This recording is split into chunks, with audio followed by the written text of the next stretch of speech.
好多人会问，饭店里面的玉米汁那么香滑好喝，到底是怎么做的？今天我们就来分享它的做法。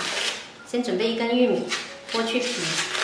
去了玉米粒之后呢，我们把玉米粒掰下来，拿个剪刀往玉米粒中间这样子戳进去，把它分开来，这样就可以把玉米粒完整的剥下来，一点都不浪费。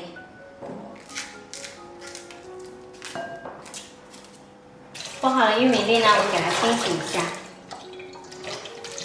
接着再准备1勺糯米，2勺小米，用清水淘洗干净。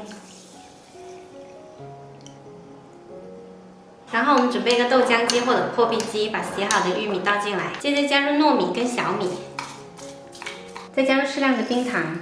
玉米呢，它本身比较甜，不用放很多糖。再来1罐纯牛奶，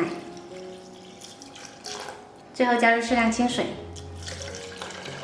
总共水量呢，大概是1200毫升。今天我用的是破壁机，把盖子拧好，然后按上豆浆键或者玉米汁的键就可以开始啦。等了20多分钟，我们的玉米汁终于打好啦。玉米皮呢还是比较硬的，过滤一下，吃起来口感会更好。现在就可以闻得到很浓郁的玉米奶香味了。这一份喝起来跟酒店一样香浓顺滑的玉米汁就做好啦。大人小孩都爱喝，营养又美味，做法还简单，喜欢的朋友赶紧收藏起来试一下吧。